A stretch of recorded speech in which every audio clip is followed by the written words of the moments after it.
And now we're back to reviewing The Missing Husband, episode 18. Hindi yung review natin kanina, is episode 17. So anyways, papansin nyo iba-iba yung bonnet ko. Parang mas tama na per show, merong specific color kasi yung per day, ano. So yun. So pag The Missing Husband, yung green naman.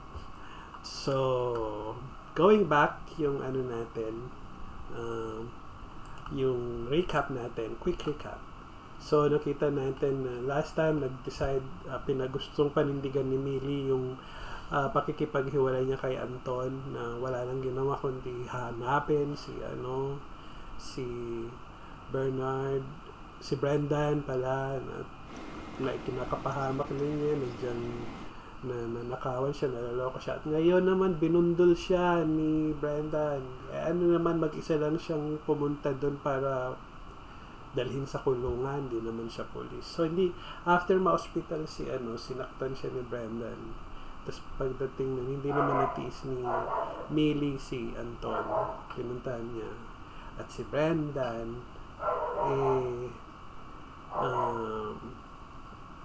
ang yabang pa rin, diba? So, yun. At nilait-lait naman si Millie ng hipag at biyanan niya. Siya na naman ang may kasalanan sa medyo katangahan ni Anton sa buhay. Tapos si Millie na naman ang sinisisi. So, ayun.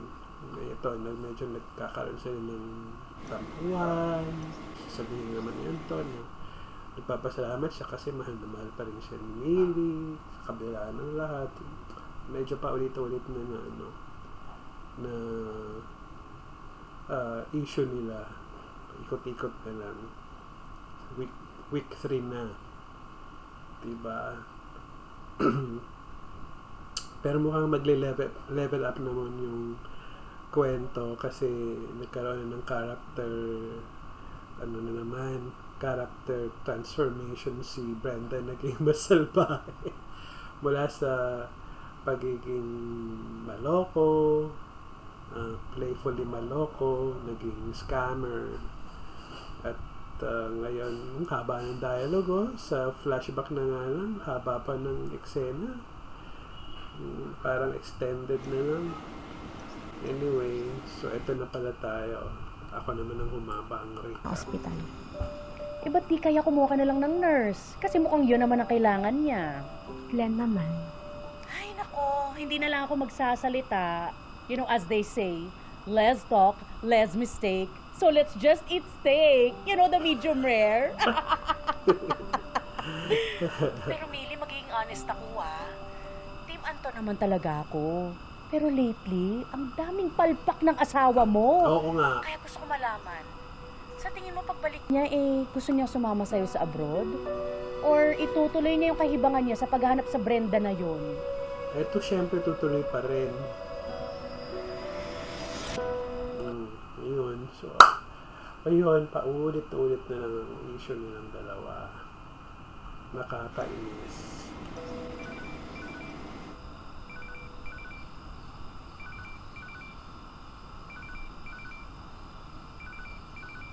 Tagal naman ng eksena na to, yung pag-ring. Hello? Hello, Anton. Ria? Akala ko nakalimutan mo na ako. Nasaan si Brendan? Honestly, hindi ko alam. Pinagluloko mo ba ako? Pinatawag ka ba niya sa akin? Hindi nga. Hindi ko talaga alam Siyempre, kung nasan si magpapakutuloy Brendan ng dahil iniwan din ako ng gago.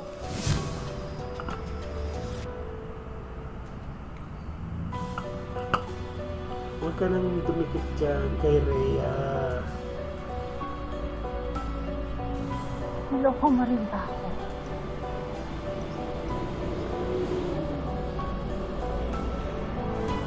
Hayop ka!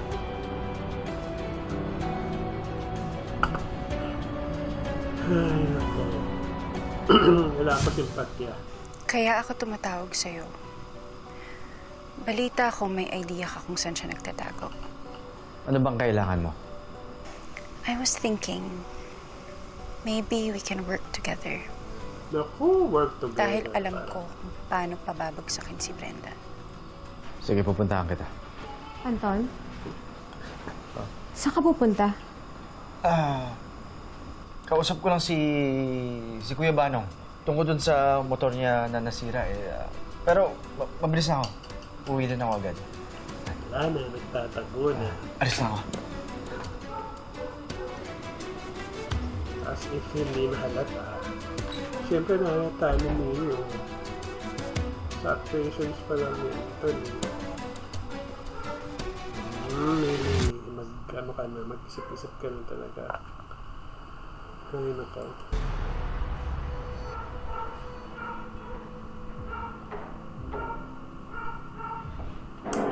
Tama naman yun. Okay. Ano sasabihin mo sa akin na alam mo? Yan ba talaga yung bati mo sa akin? Wala man lang, hi, hello, I missed you. Kaya ako nagpunta dito. Dahil sinabi mo sa akin na magtutulungan tayo laban kay Brenda. Ngayon, kung isa na naman to sa mga paandar mo, sinasayang mo na yung oras ko. Anton, sandali. Sorry, nagbibiro lang naman ako. Pero Truth is, makapalusot. I've just been feeling super lonely these days and masyado lang ako natuwa to see a familiar face. Pero tama ka, kailangan natin magtulungan laban kay Brendan. Why don't we order drinks? Para naman makapagkwentuhan tayo just like old times. Naku. Hindi ako nakikipagbiruan sa'yo. Sabihin mo na lang sa akin kung ano alam mo tungkol kay Brenda. Fine.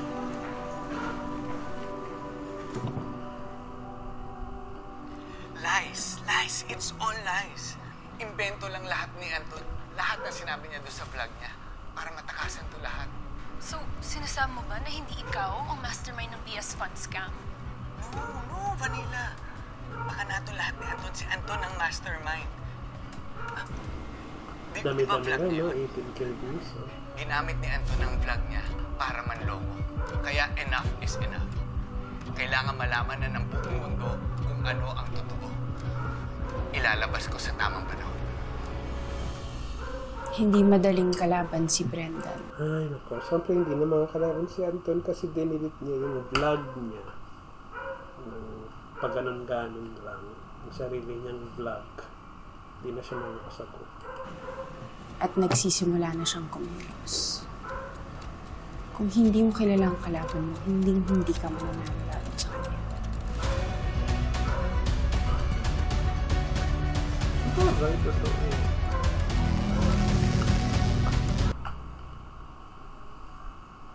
At pumunta na si Mili sa bahay ng mga in-laws niya. Si Kung Anton? sabi ni Anton, nandun siya. Wala siya dito. Ha? Sabi niya sa akin, pupunta siya dito para magpaayos ng motor. Oo, meron kasi kami talagang usapan, pero... Wala naman po si Noning dito. Ba't sinabi niya sa akin na dito siya pupunta? Baka kasi may sorpresa siya para sa'yo. Di ba nga, kailan lang kayo nagbalikan? Maya-maya uwi na rin yun sa inyo. Pagkatapos siya siguro makipagkita doon sa kailangan niya kitain.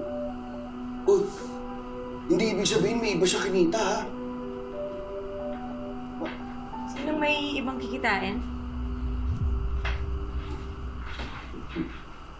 Ginagawa ko dito. Hinahanap lang po niya si Noning Ma. Sabi po kasi niya pupunta siya dito eh. So, nagsinungaling yung asawa mo sa'yo. Hindi kaya ng babae yun? Nakasanggato ng impact. Grabe ka naman, Leila. Hindi naman porket nagsinungaling si Anton dun sa pupuntahan niya, ibig sabihin, mapapahin siya. Hindi ko naman siya masisisi kung ganyan ang asawa niya. Aba? Ikaw naman kasi, Meli.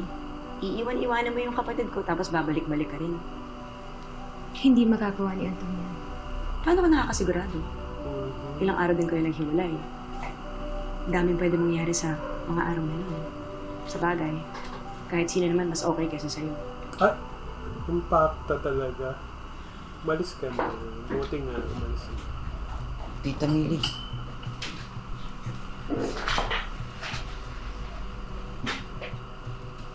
Napakamot na lang. Ba't mo naman sinabi yun?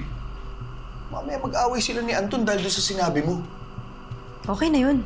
Para tuloy na sila maghiwalay. Impacta talaga. Ano? Wala tayong magagawa sa ka-impactahan.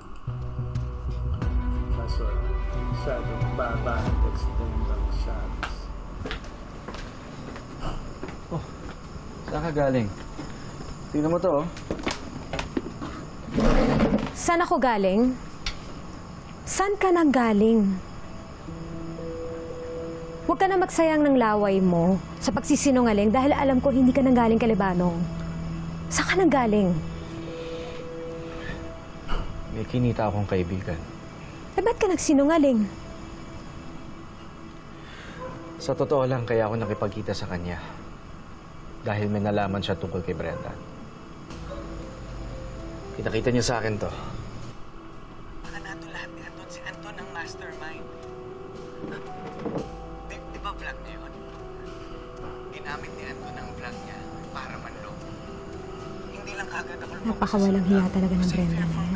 Ikaw pa talagang sisisihin niya sa kasalanan na ginawa niya? Kaya nga gusto ko na talaga mahanap yun si Brendan.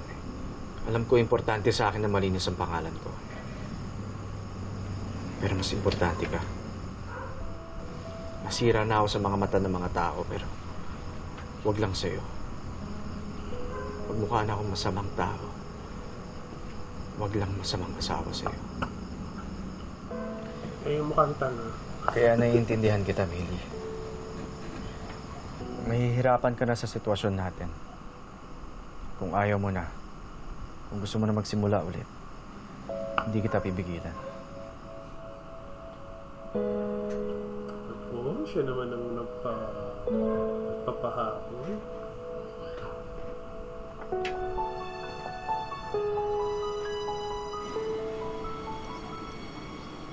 Hindi.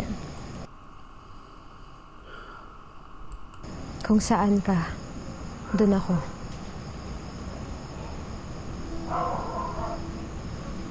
Noong mga panahon na akala ko na wala ka. At may Hindi. Kung saan ka, doon ako. Naku, ano ba nadaan na naman sa drama? Noong mga panahon na akala ko na wala ka. At may nangyari sa'yo. Na-realize ko na hindi ko kayang mawala ka. Kung ayaw mong umalis, kung gusto mong sundan si Brendan, iintindihin kita. Susuportahan kita. Dahil mahal kita. Mahal na mahal din kita. Wala, hindi na siya aalis. Hindi na siya mag-abroad.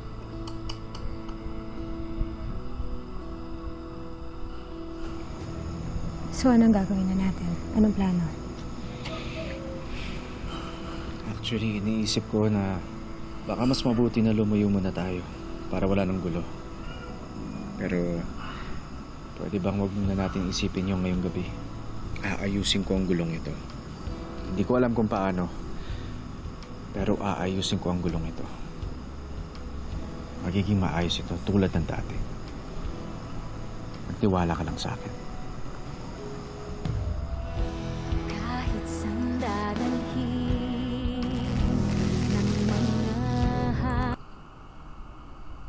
So, hindi natin alam kung ano yung pinaplano ni Anton. Kung paano niya ayusin ngayong gabi. Anton, nakala ko ba hindi pa natin yan bubuksan hanggat hindi tayo Celebrate nag-10th year sila. anniversary? Hindi natin kailangan hintayin yun, mahal. Nagkabalikan na tayo. Eh, yun pa lang. Sapat ang dahilan para mag-celebrate tayo. Di ba sabi mo nga, basta magkasama tayo, kaya natin yung lahat ng bagay. Kaya wag na tayo maghiwalay, ha? May establish na yung Cheers. dialogue na yung magkasama sila, batiin na sila.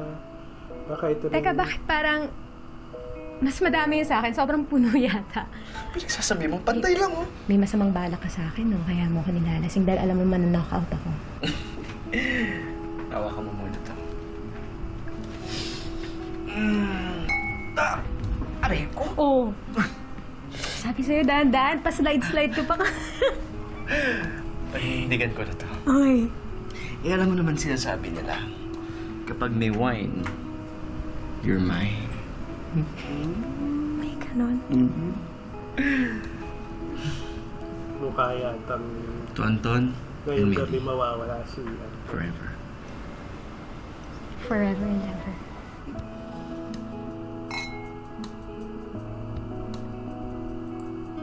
Mukhang ngayon mawawala si Anton.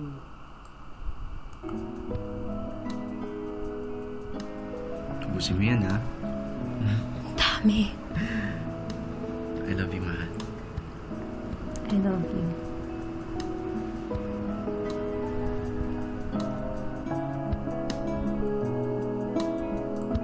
Wala na, lasing na nga. Nalasing na.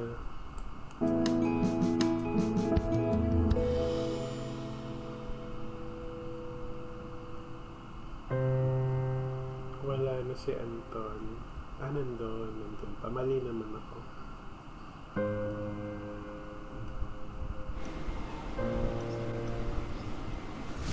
Hindi madaling kalaban si Brendan at nagsisimula na siyang kumilos. Kung hindi mo kilala ang kalaban mo, hindi ka mananalo laban sa kanya. Kaya mag-iingat ka, Anton. Dahil sa susunod na maramdaman kong sumusunod ka sa akin, hindi lang ito ang aabutin.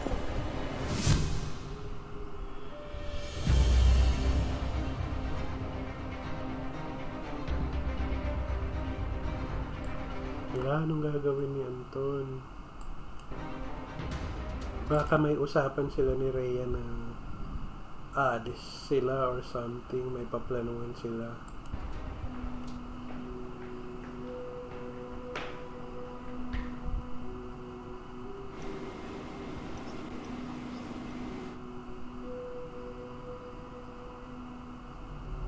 Uy.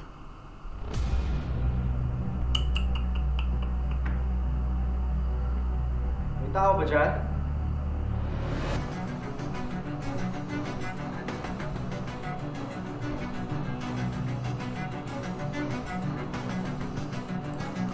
Kakatakot naman kasi yung bahay nila. Pasala-salamin pa eh. Hindi safe.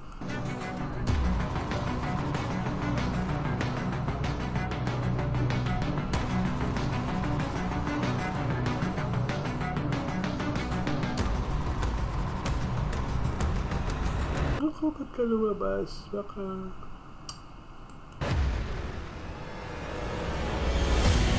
Ayun na nga.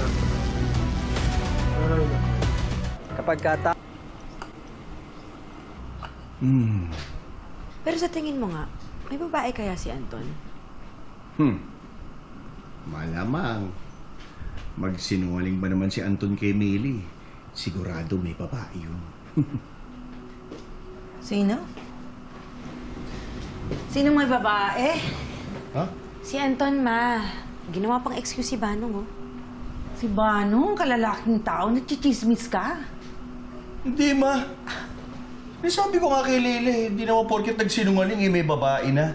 Gawain mo kasi, no?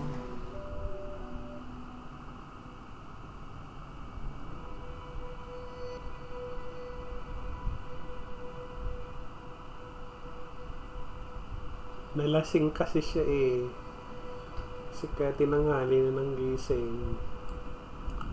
Ako, baka wala na mukhang hindi na nakabalik ng higaan si Anton.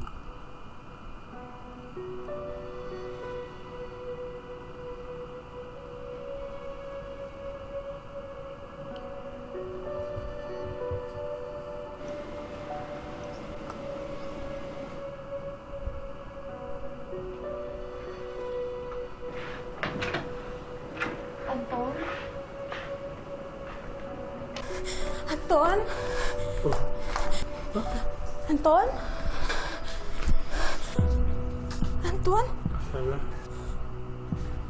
Anton?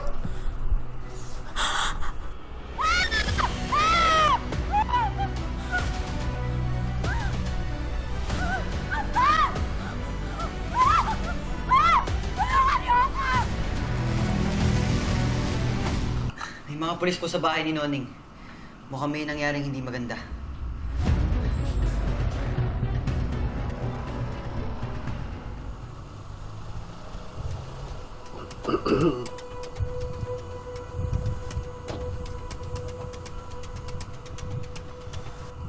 Ito na yung opening sequence. Secure the premises. O ayun na, dumadami na yung mga tao. Alam niyo na gagawin niyo. Yes, sir. Ano status ng Soko Unit? Magdidelay din sa yun sa area na to. May nasikas lang ibang malaking kaso. Okay, inform ko sila. Sila po!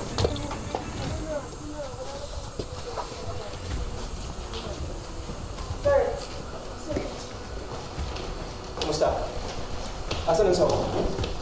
Madedelay ang Soko Unit. Ang gagawin na naman tayo sa pag-process ng ito. Ganun ba? Okay, sige. Ako na magsasabi yung senior agent. Daming tao.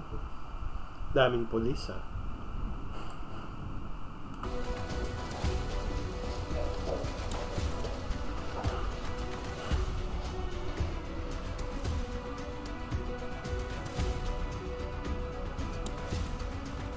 Sir, mukhang magdidelay yung Soko. Meron silang ibang kasong pinaprocess. Mukhang mamayang gabi pa sila. Sige. Kasi siguraduhin yung secure niya eh.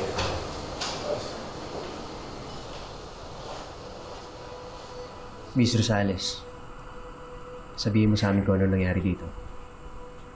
Basta na nagising ako, wala na si Anton. Wala na yung asawa ko. Anton? Anton?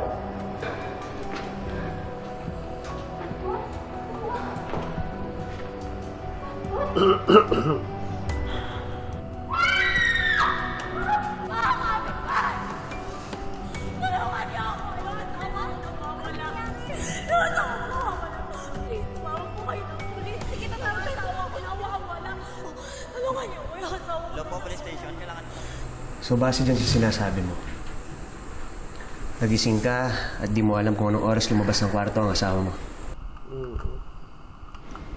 Ay, Diyos ko.